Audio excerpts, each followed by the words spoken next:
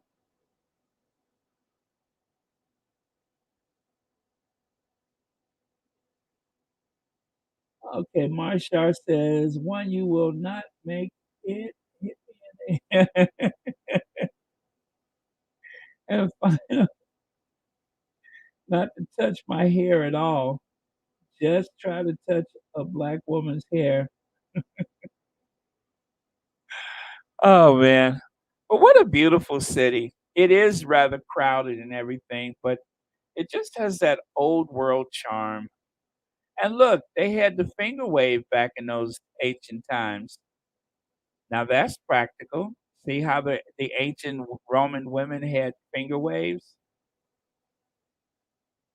Now, I did go up those steps and it like to killed me, but I did go up those steps because I wanted to see what was on the other side.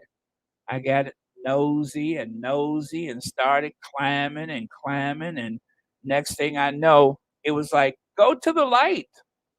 I was like, Poltergeist, I had to go to the light. And finally, this is Papa Germano. Now, I didn't take, the picture on the right side. I think I took the picture on the left side, but this is Papa Germano's. I had trouble with the Airbnb that I selected, and so Papa Germano saved the day for me. Papa Germano's, remember his name, Papa Germano's Hotel. I stayed at that hotel one night because the, Airbnb, was kind of a ripoff, and so I went walking around looking for a hotel, and that is how I discovered a Papa Germano's. So, yep, if and when I go back to Rome again, I am gonna stay at Papa Germano's hotel. And yes, it's true, they didn't have any screens on the windows.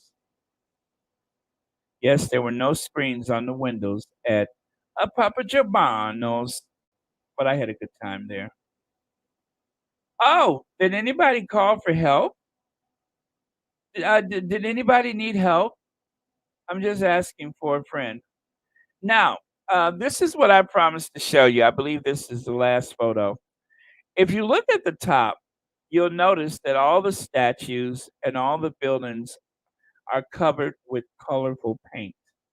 If you look at the bottom, this is how they look today. So in ancient times, that is an artistic rendering of what the streets of ancient Rome or Italy would have looked like. The Romans, who had, more than one city, obviously, but this is how the Romans lived. The top photo, you can see that the statues are painted. The trim, the decorations on the buildings are painted. But down at the bottom, you can see that there is no paint. Now, when the scientists investigate, they could look into the very fine grains of the stone, and they can see pigments, which is a clue to not only the fact that there was paint, but they can even tell you what color paint was used. So, if you lived in ancient Roman times, Rome wasn't just a bunch of white and tan buildings and bronze statues, but Rome was a very colorful place with lots of color. It was like having a difference between a black and white television or a color television. So if you were in ancient Roman times, that is what you would have seen at the top. The bottom photo, well, those are the ruins that are left over from those days, and that is how some of those areas look today. So, anyway, you guys, thank you so much for watching my introduction to Rome. Sorry it took so long to get started, but as you can see, I had so many photos to choose from, so I wanted to choose the very best of the best. And yeah, so that's it. Thank you. Any last comments or thoughts or anything before we go? I'm not going to do a ginger binge. I'm just going to close it out. But again, thank you all for being here. And thank you, TCC Sun, for the super chat. And thank you for the membership. Um, wait. Don't tell me, Brown. Woo-hoo. Lauren. Thank you, Lauren Brown, for the membership. Yes. Yes, we're still in Rome. Yes, remember, there's no place like Rome. Be it so ever humble, there's no place like Rome. Okay. Oh, I have a list, huh? Okay, let me take a look. Let me take a look.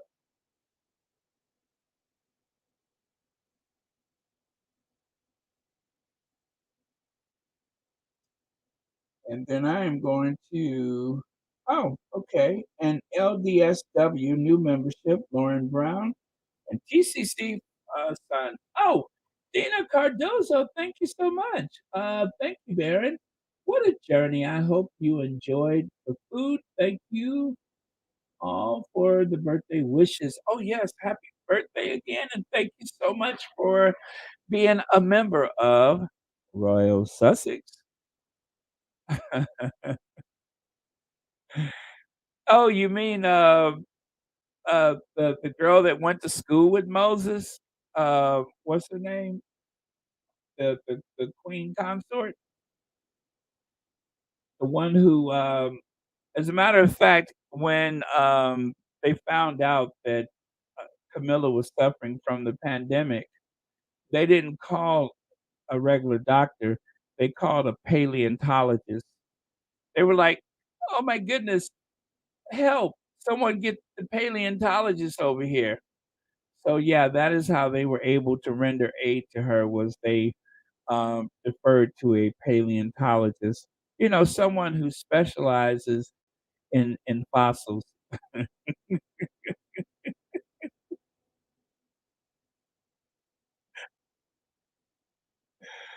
Oh, man.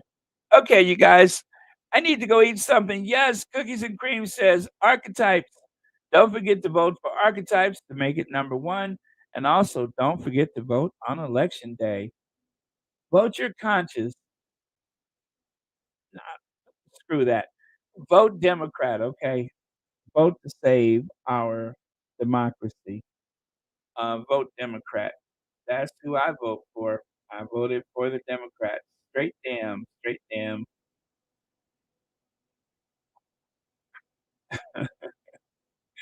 Okay, guys, I'm gonna go. Thank you so much. Love you guys, and I will see you tomorrow.